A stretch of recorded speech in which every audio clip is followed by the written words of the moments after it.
Hi friends, எல்லோருக்கும் வணக்கம். இன்றைக்கி ஒரு ஸ்நாக்ஸ் ரெசிபி தான் பார்க்க போகிறோம். ஸோ குழந்தைங்களுக்கு வீட்டுக்கு வந்தோடனே நல்ல ஹெல்த்தியான ஸ்நாக்ஸ் கொடுக்கணும் அப்படின்றது நம்மளோட எண்ணமாகவே இருக்கும். ஸோ அதுக்கேற்ற மாதிரி நம்ம ஒரு ஆம்லேட்டில் நிறைய வெஜிடபிள்ஸ்லாம் சேர்த்து ஒரு சூப்பரான சுவையான ஸ்நாக்ஸ் செய்ய போகிறோம். அதுக்கு தேவையான பொருட்கள் என்னென்னு பார்த்துடலாம். அதுக்கு முன்னாடி இதே மாதிரி நிறைய ரெசிபி நம்ம சேனலில் இருக்குது. அது உங்களுக்கு தெரியணும் அப்படின்னா நீங்கள் சப்ஸ்கிரைப் பண்ணுங்கள், ஷேர் பண்ணுங்கள், பெல் ஐக்கான் ஹாலில் போடுங்க. வாங்க என்னென்ன இன்க்ரீடியன்ட் தேவை அப்படின்ட்டு பார்த்துடலாம். தேவையான அளவுக்கு ஆயில் எடுத்திருக்கேன், வெங்காயம் 1 கப் அளவுக்கு எடுத்திருக்கேன், கேரட் 1 கப் அளவுக்கு எடுத்திருக்கேன், நல்லா குட்டி குட்டியா நறுக்கிக்கோங்க. கோஸ் குட்டி குட்டியா நறுக்கி இருக்கேன், அது 1 கப் அளவுக்கு எடுத்திருக்கேன். கேப்சிகம் 1 கப் அளவுக்கு எடுத்திருக்கேன், அதுவும் குட்டி குட்டியா நறுக்கி இருக்கேன். பச்சை மிளகாய் ஒரு 3 பச்சை மிளகாவை குட்டி குட்டியா நறுக்கி கப்ல ஆட் பண்ணிருக்கேன். கொத்தமல்லி லாஸ்டா நம்ம யூஸ் பண்றதுக்கு குட்டி குட்டியா நறுக்கி இதையும் ஆட் பண்ணிருக்கேன். 6 முட்டைகள் எடுத்திருக்கேன். ஸோ இது பாத்தீங்கன்னா ஆரிகனோ.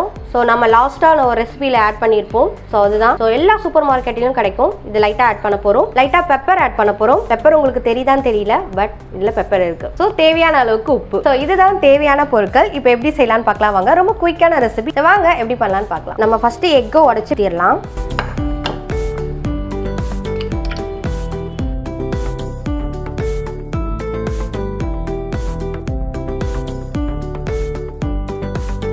ஒரு கப் அளவுக்கு குட்டியாக நறுக்கி வச்சிருக்க வெங்காயத்தை ஆட் பண்ணிக்கலாம். கேப்சிகம் நல்லா குட்டி குட்டியாக நறுக்கி இருக்கோம், அதையும் ஆட் பண்ணிக்கலாம்.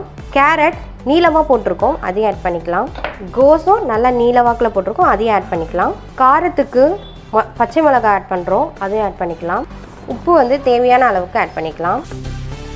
ஆரகனோ, லாஸ்டாக பெப்பர்,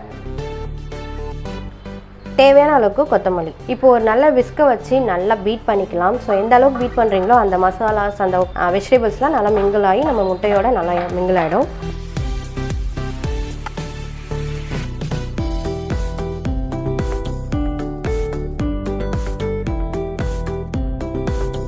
இப்போ ரெடி ஆயிடுச்சு. இப்போ நம்ம ஆம்லேட் போட்டு எடுத்துடலாம் வாங்க. இப்போ ஒரு பேன் எடுத்துக்கோங்க. முடிஞ்ச வரைக்கும் நான்ஸ்டிக் தவானா ஓகே, ஃப்ளாட்டாக இருந்தால் இன்னும் பெட்டராக இருக்கும். பட் என்கிட்ட நான்ஸ்டிக் கிடையாது, நான் இதை வச்சு தான் பண்ண போகிறேன். என்னோடய எண்ணெய் தான் எனக்கு உதவி பண்ண போகுது. அதை நல்லா நான் மடித்து எடுக்கிறதுக்கு, ஃபோல்ட் பண்ணி எடுக்கிறதுக்கு. இப்போ அடுப்பு ஆன் பண்ணியாச்சு, பேன் வச்சாச்சு. வாங்க எண்ணெய் ஊற்றிட்டு நம்ம ஆம்லேட்டை போட்டு எடுத்துடலாம். தேவையான அளவுக்கு எண்ணெய் ஊற்றிக்கலாம். ஸோ நான் கொஞ்சம் நிறையவே ஊற்றிக்கிறேன். என்னடா இவ்வளோ ஊற்றுறாங்களே அப்படிலாம் நினைக்காதீங்க, என்கிட்ட நான்ஸ்டிக் கிடையாது. லோ ஃப்ளேமில் வச்சு நீங்கள் அழகாக பொறுமையாக நல்லா வேக வச்சு எடுத்துக்கோங்க. ஏன்னா நம்ம ஃபோல்ட் பண்ண போகிறோம். ஸோ ஃபோல்ட் பண்ணும்போது நம்ம திருப்பி போட்டு வேக வச்சா பரவாயில்ல, நம்ம ஃபோல்ட் பண்ணும்போது நல்லா குக் பண்ணியிருக்கணும். ஸோ அதுதான் நம்ம பண்ண போகிறோம். வாங்க, அது கொஞ்சம் கொஞ்சமாக ஊற்றணும். மொத்தமாக ஊற்றிட்டிங்கன்னா கஷ்டமாயிடும்.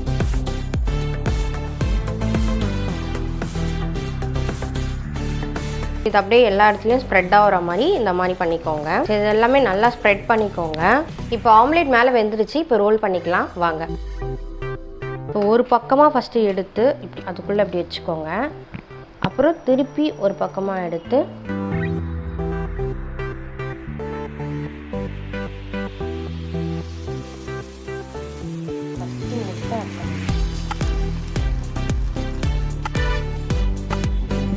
உங்ககிட்ட லிட் இருந்தால் மூடிக்கோங்க. நான் இதை வச்சு மூடிக்கிறேன்.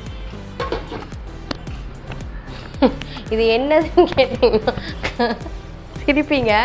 இது ஹாட் பாக்ஸோட மூடி. இதுக்கு மூடி இல்லை, லிட் இல்லை. ஸோ அதனால் இந்த லிட் யூஸ் பண்ணேன். நவீனமயமான லிட்.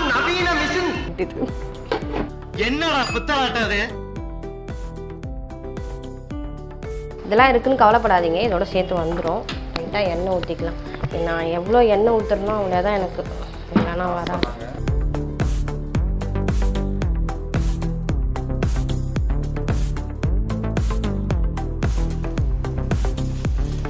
அந்த மாதிரி ஊற்றி ஊற்றி பண்ணணும். ஸோ இதுதான் லாஸ்ட்டு ஊற்றி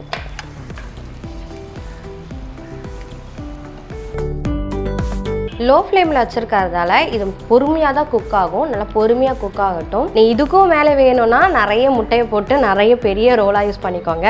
நான் ஓரளவுக்கு ஸ்நாக்ஸ் சாப்பிட்ற அளவுக்கு தான் நான் யூஸ் பண்ணியிருக்கேன், டின்னர் சாப்பிட்ற அளவுக்கு கிடையாது.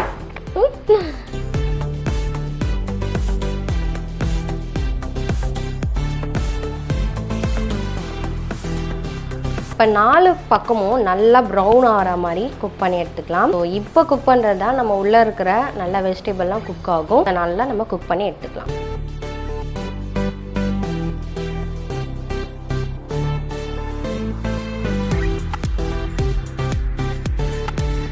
அவ்வளோதான், நம்மளோட எக் ரோல் ரெடி ஆகிடுச்சு. நல்ல வெஜிடபிள்லாம் போட்டு நல்லா வெந்து நல்லா எல்லா கார்னரும் நல்லா ப்ரௌனாக ஆகிட்டுருக்கு.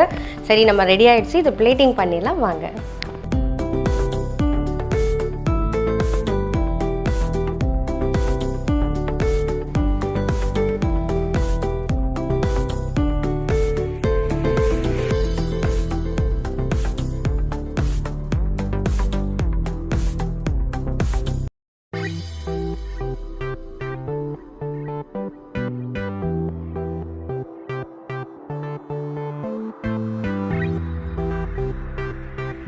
அவ்வளோதான் ஃப்ரெண்ட்ஸ், நம்மளுடைய எக் ரோல் ரெடி ஆகிடுச்சு. பாருங்கள் எவ்வளோ சூப்பராக இருக்குது. நான் உங்களுக்கு கிட்ட காட்டுறேன். செமையாக இருக்கா? ஸோ இந்த மாதிரி நல்ல நல்ல ஸ்நாக்ஸ், நல்லா ஹெல்த்தியான ஸ்நாக்ஸ் நீங்கள் உங்கள் குழந்தைங்களுக்கு செஞ்சு தாங்க. ஸோ இந்த ரெசிபி கண்டிப்பாக உங்களுக்கு பிடிச்சிருக்கும் அப்படின்னு நம்புகிறேன். இதே மாதிரி நிறைய ரெசிபிகள் நம்மளோட சேனலில் இருக்குது. அதெல்லாம் பார்க்கணுன்னா நம்ம சேனலை சப்ஸ்கிரைப் பண்ணுங்கள், ஷேர் பண்ணுங்கள், பெல் ஐக்கானும் ஹாலில் போடுங்க. தேங்க்யூ ஃப்ரெண்ட்ஸ், பாய்.